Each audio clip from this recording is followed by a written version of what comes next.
Okay, welcome everybody back to Steve Talks Boxing X, STBX. And this week we are talking about this fight, which is WBC's light welterweight fight this weekend in Devin Haney versus Ryan Garcia. And joining me this week is Amit Champaneri. Hope I pronounced that right, Amit. Thanks for coming on the show. Champaneri, nearly, Steve. You're getting closer. I've been practicing that all day as well, Amit. So I'm a bit disappointed in that. So apologise. All right. It's Champaneri. Champaneri. Champaneri. Oh, close. Okay. Apologise anyway. But brilliant. Thanks for coming and joining me again. Delighted to be here, Steve. Delighted. Yeah, brilliant to have you on the show. Let me get straight into it. The elephant in the room. £19.99 pay-per-view for the DAZN subscribers. Deal or no deal with you, Amit? For me, no deal, and that's coming from a DAZN subscriber who actually signs like a year in advance because obviously you save a bit of money. But to be honest, DAZN's content, actually, generally speaking, is pretty good for subscribers as part of the actual subscription. But yeah, there's something about this one really that kind of irks you a bit because one, there's been a lot of uncertainty about the fight full stop. Let's face it, and we'll probably come on to that, Steve. Yeah. And then, let's face it, I think some people will see this as a bit of a lopsided fight. And, you just think about what they're trying to do with DAZN. I know it's a global platform, but in the UK, this is it's going to be a lot bigger in the US than the UK. So I'm a bit surprised, bearing in mind they've put on a lot of really good fights as part of the subscription. So probably not one for me, and I'm probably not alone. Yeah, that's fair enough. I've done a poll on that last week, and for UK interest, and I think the final vote with 33 how many subscriptions, how many buys it will get in the UK, and the final vote at 33% was 1,000 plus. It didn't quite make it to 10,000 plus. So that I don't know how much to gauge from that from UK fight fans. Are they relying more, like you said, on the US there to take up this pay-per-view? Yeah, but they've also done fights where it's been pay-per-view in the US, and then it's obviously been put on this global platform. I know where it's obviously just everyone has to pay pay-per-view, and also the US is astronomical. I think it's like $70, which is even more crazy. Yeah. Well, it's a lot more than our £19.99, I'm guessing. So. Exactly, and that's too much risk. I mean, the only thing I'd probably say is that even if they did an incentivization for existing customers, I don't know, half the price or whatever, then you think, okay, you know what, I'll consider it more. But yeah, this one, what are the buys going to be? You can't see it being huge in the UK. So then the benefit actually is more just getting people thinking, oh, it's another really good fight apart from, let's face it, a pretty good schedule of boxing DAZN. So bit of a surprise, really. Yeah, I can see a lot of people maybe trying to find dodgy links or getting up early to find that dodgy video on YouTube. Highlights from it anyway. Yeah, just getting on Sunday and just watch it on the rerun, right? Ultimately, I think that's a plan, certainly with me. Looking at the fight itself, Emmett, should it even be taking place, gathering from what we've seen on social media from Garcia's postings there? Wow. I mean, there's some really interesting fights in terms of the build-up. Obviously, some fighters go way overboard with the trash talk and whatever else. And obviously, it looks to sell tickets, sell pay-per-views. But what Ryan Garcia is doing on Twitter, and it's all there. It's all published. He's deleting posts either. It's all still there. And you look at some of the stuff he's been doing. Some of it obviously is quite funny in a way, Steve. But then also you think, hang on a minute, it's actually, is this something more? Is he okay? And for someone who has obviously openly talked about his mental health previously, and obviously has pulled out of boxing for a period of time, which is absolutely fine. He's got to do what he's got to do. But I've seen some weird stuff, like having a run at Kanye West. I think he publish a VADA letter with email address. I mean, it's just like some of the stuff is just like it is definitely concerning, isn't it? Yeah, it comes across quite alarming. I think what people have seen. I know we're recording this on the Monday. It goes live Tuesday. Still, a lot of things can change. Do you think the fight will actually take place? It's a good question. I mean, I think if you look at him, he's in shape.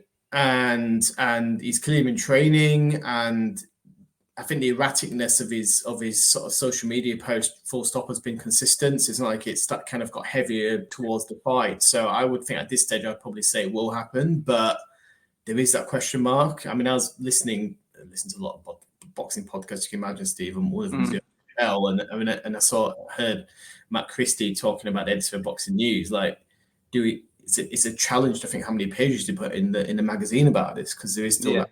When you got someone at that level of, you know, of a trade publication thinking that, then someone who's looking to buy it on pay-per-view or buy a ticket, because I understand the tickets aren't sold out either in the US. You do have that question mark, but right now, I probably think it's going to go ahead based on what's happened so far. Sure. With Garcia only talking about drink and drugs, a lot of people are saying it was a lot for show, but is there a sign Garcia really wants this fight in the first place? I think I think what he's been doing has been alarming, and it's probably other factors involved. I'm not disputing his sort of like mentality to fight.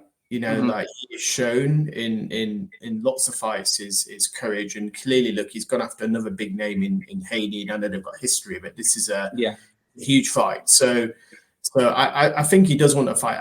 I just think that there is obviously some demons there that's in the background for Garcia, and so I don't think it's so much about does he want the fight or not. I think he does want the fight, but how he's approaching the fight is probably a concerning bit, because that's a bit that's not tallying up at the moment. You imagine like what Haney's doing in his prep, it's going to be it's obviously very, very different to Ryan Garcia at the moment. I was exactly about to say that. It's not the best preparation for a fight. If I was on, you know, talking about drinking drugs and stuff before a fight, I was thinking, you're going to a fight here. You're not going out on the Friday night with the lads or something like that, you know? Yeah, and I think look, when you're in camp and you're at that fight week, you know, you kind of get into that stage where you're trying to get into the right mindset. And I saw him like propose. I think he proposed to his girlfriend today or something as well. Like, don't get me wrong, what an amazing occasion. But I mean, it's just, you know, coming up with this, you kind of just keep an eye on it a bit more. And I think you want to be more laser focused. It's a big fight. And, you know, you want to put your focus on that. And you think that would be rolling, and you think it'd come after the fight, wouldn't you, Steve? So I mean, he's constantly on it. And look, there are, like, you know, Sonny Edwards is an example, isn't he, where he's always on Twitter, but he just gets that you know, for him, that's what motivates him. But you've not seen this really from Ryan Garcia in a build to a fight before. He's obviously very active on social. So I think the commission has to make the call, right, ultimately, because, you know, I think Eddie Hearn, in fact, a lot of these promoters have said the same thing. It's like there is concern here, and obviously Oscar. I mean, he's pointed out a lot, hasn't he? So interesting one. Well, I was going to go to that next. That leads me nicely on to this question of the promoters. So it's not just about the fighters for me. It's also a bit of Eddie Hearn versus Oscar De La Hoya as a promoter. You know, obviously there's egos there as well. So do you think there's a bit of ego ship between the promoters as well? I think Eddie seems to have this issue with most promoters. in the sense that nowadays, though, maybe on a bit. So and that's been an actually very welcome change. And it's let's face it, it's down to Eddie's incredible work. Look, he's a great promoter, and what Matchroom are doing have been incredible. So then someone like Oscar, who had Golden Boy at a bit of a pomp and then lost a lot of big fighters, you know, like Canelo and others, then suddenly and he obviously has his reputation in the US about not being a US promoter, but as you can see, that's changing as well. Recent news. It's an interest, isn't it? There's obviously a bit of needle there, but also Golden Boy with the Zone, and obviously Eddie Hearn's got a big contract with Matchroom with the Zone. So you do think, there will be a bit of needle, but actually they've got to work together, haven't they? My gut feeling is that they're okay with each other, I think, but not the best of friends. I don't think they'd be going for beers together after the fight. Maybe I don't know.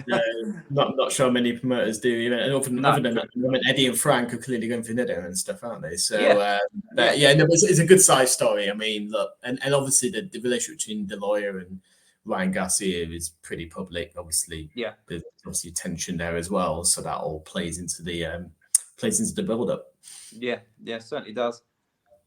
Derek James, obviously now in Garcia's corner.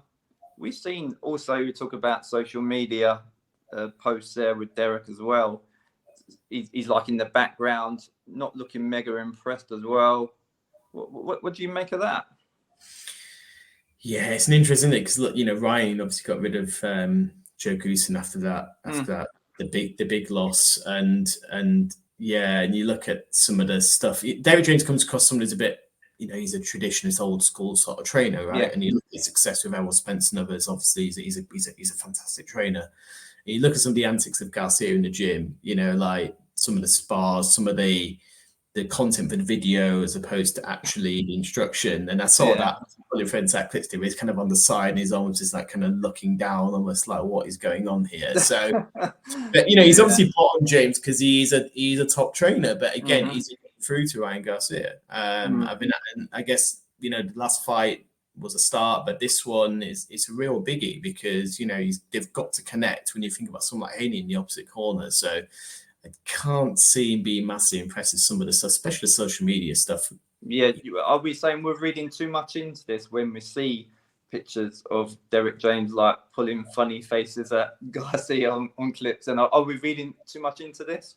Probably a little bit. I think sometimes short video clips are always there for a purpose, aren't they? Often. But I just think if you look at the way James is with the rest of his stable, and even with AJ, obviously, like I know, obviously he's gone to Ben Davison, but it's definitely praise there. I think part of this was down to sort of location as much as anything initially, anyway. So, would that mean that Garcia the type of fighter, that more traditional focus sort of, I'm all about the boxing and let everything else go unless it's just my pure media commitments. I imagine that's what more James is about, but probably a bit too much into some of those short clips that are online. Reading, I think maybe perhaps you can look into interpret clips of anything your own way, can't you? Really, I'm guessing in a way. Both fighters fought 6 times in the amateurs, both coming up with 3 wins each. Again, is there something we can read into this on the amateur bouts? Amateurs, it's just a different sport almost, isn't it? Like, it's about scoring and you're learning your trade. And look, if you look at Garcia's hands, he's got fast hands. So for amateur code, obviously if anyone with fast hands like Amir Khan and others, like they were going to be very, very successful. I think it was an even 3-3 sort of record between them. But you look more at the pro records, you look at where they've got to now, that's the journey you look at in this fight. Yeah, and it's interesting because I've seen some clips of like they dug up some bits from the fight. So, like I said, it was a long time ago as well, wasn't it? I guess so. Long time ago, and I think sometimes it can be a mental thing. I remember when going back a few years now about Shane Mosley fighting Vernon Forrest, Forrest beat as an amateur, and then and they fought each other at pro. I know, it's obviously a bit of a super fight between those guys, and I think there was that mental block for Mosley, but I just don't see it in this situation. I think that if anything, Haney will probably be more motivated by the fact that those 3 losses against Garcia, probably. Yeah, definitely that. Haney now, he's 25 years old. Is he peaking as a fighter, would you say? In and around his way, you generally think that fighters are going to get more towards their sort of late 20s, early sort of 30s. They're going to see that peak. But you look at the trajectory that Haney's on, some of the fighters he's faced. I mean, he's obviously there's room for improvement in his game, but he is clearly one of the very best pound for pound out there. So, has he reached his peak? You probably think not, because he's such a talent. If anything, he's only going to get better as his opponents increase as well, obviously in talent. So, I think we've got much more to see from Haney. And you think there's more to come then? Yeah, I think so. I think he can definitely probably be more spiteful. I think he can probably be, and also I think actually stuff out of the ring as well. I think some of the criticism of Haney is that he's just not as vocal as others, and I think actually that could probably play to his advantage if he starts to think about a bit more of a persona, because he's probably going to rile up his opponents more, and he'll find openings better with that sort of stuff as well. I think there's much more to come from Haney. More with regards to Devin's list of opponents. They include Prograis, Lomachenko, Kambosos twice. Could he be a potential Hall of Famer just based on assuming he gets past Garcia as well? Are we looking at a Hall of Famer potentially here?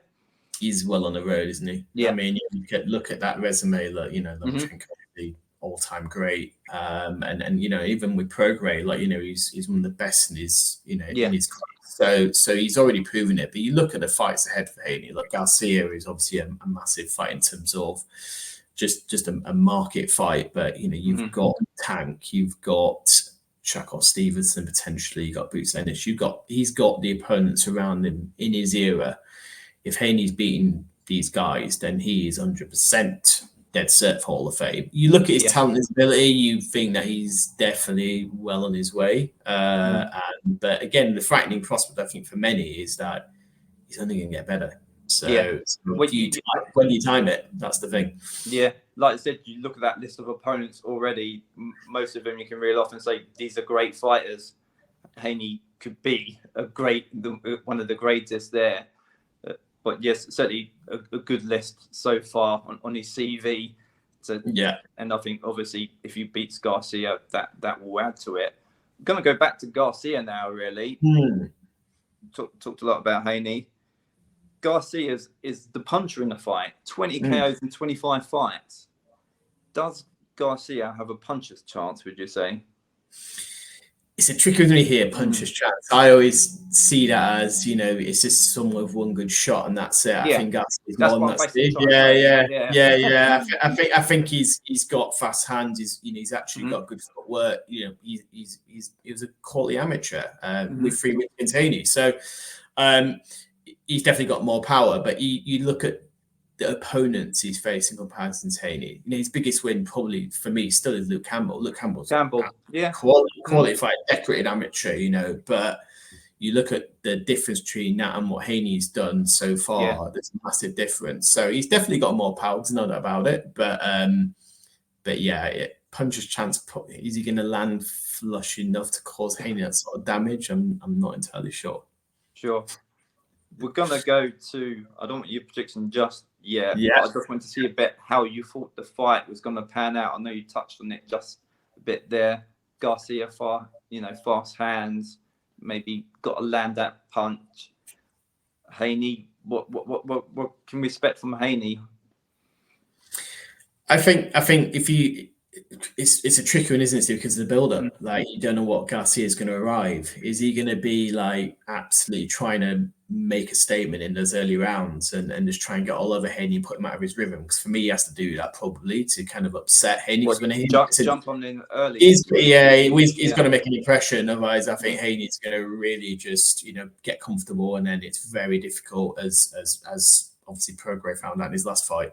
I think ultimately he'll have to put it on him. But I think Haney, with his skill set, with his ability to just his footwork, he neutralizes a lot of Garcia's attributes with his just basically his absolute intellectual boxing skills and ring IQ. Ring IQ and so I think ultimately Garcia's got to put it on him, but he could then fall into the trap. I think that's something they probably will end up doing. So I think there's a bit of needle there at the moment.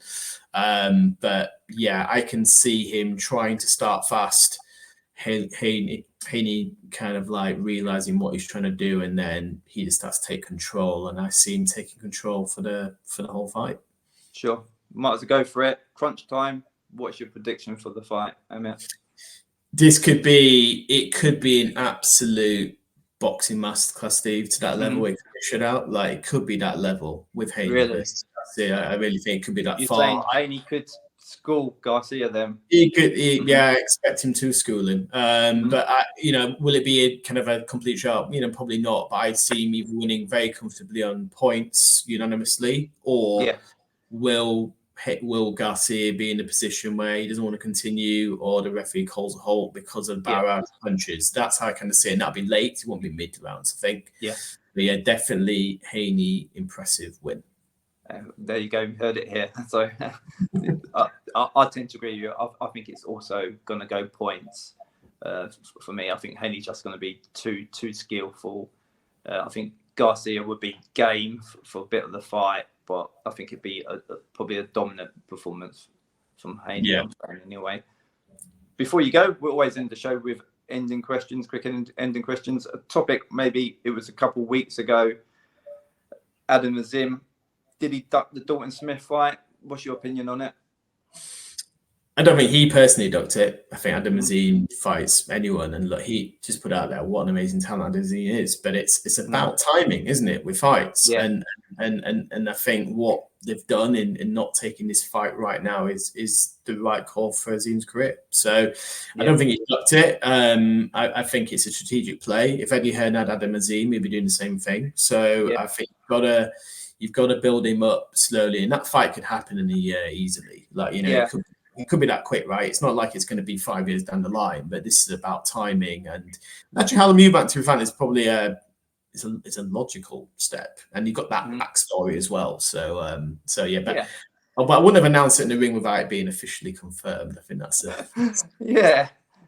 Or it's better than on the day of like Percy's when you heard the story. Eddie and his crew were driving down the motorway, and then. Oh no, we're going to vacate the belt. Okay. Believe not, but I agree. I think it could be something made better later down the line, made bigger for both fighters as well, perhaps. So I mean, they can potentially world champions, Steve. Like, you know, they genuinely have, and Dalton's on a crescent wave right now. So let it build a bit longer, but also you don't want to go in too long because then they'll just get too far. Get bored. It's a tricky balance, isn't it? Certainly is. And not long now for this one. Fury versus Usyk. About time, we'll say. Well, indeed. Who do you think wins that? Well, I think we discussed in the last one, Steve, that I was on, and obviously it's been a lot of water under the bridge. And it's we've seen the new fresh Fury. He looks like he's lost a bit of weight after that cut. Maybe good time. Yeah, even pre-cut. Even pre-cut, it was in good shape. I mean, I still think even now, despite the Ngannou stuff and that particular fight, and obviously Adrian's performance after that, I still will say Fury on points. I just think, obviously, people think that it's going to be the similar Fury that he faced Ngannou versus Usyk. They're going to be totally different fights. Obviously, Usyk take it very, very seriously. I think actually, even his last press conference for me was quite encouraging. Because, you know, he was actually talking about it being a top fighter, and this is just about, you know, it is about trying to be the best. So we just fingers crossed it happens, Steve. I think that we're all here for that. We've been let down before, haven't we, on fight weeks before? So fingers crossed it does happen. We need the unification, don't we? So it allows other fights to happen. And I don't think the fans would be happy waiting another. I don't know. I'm not even going to say it. So I'm not going to say it. I don't want to do it. But, you know, this is genuine 1 versus 2 in heavyweight division. Every belt on the line. And not one for a huge on belts because we know they're both the best. But let's make it happen. Let's make it happen. Another one we've been waiting for a while. Josh Taylor versus Jack Catterall 2. Any prediction on that? An early one for you? Yeah, again, another one that got postponed, wasn't it? When they another one, yeah. A bit of this comes down to how much does Josh Taylor have left. I think that's what for me it comes down to ultimately. You've got to at this stage still think that is it this Catterall's got his number? Is it that Josh has just kind of made weight too much and it's been too much toll on his body? You know. Josh Taylor is a phenomenal fighter, undisputed champion and all the rest of it. And I think it's one of them ones where you kind of need to see the build up a bit. What mindset is he in? Does he look drained? Calling right now, I guess you can't really look past Catcher on points because he did win that first fight for me. So it'll be an interesting build up, no doubt about it. But that's my call right now. But let's see how it goes. It's a great one. That one is just part of the zones, their subscription, which is great to see. Which is good to see, yeah. That's it. Brilliant. Well, I appreciate your time, Amit, for coming on the show. Always, obviously, support the channel the best you can with subscriptions, comments, likes. With, always appreciate more subscriptions and more views. But really appreciate your time, Amit, for coming on the show. And enjoy the fights this weekend. Yeah. Cheers, Steve. Thanks for having me on. Thanks, Amit.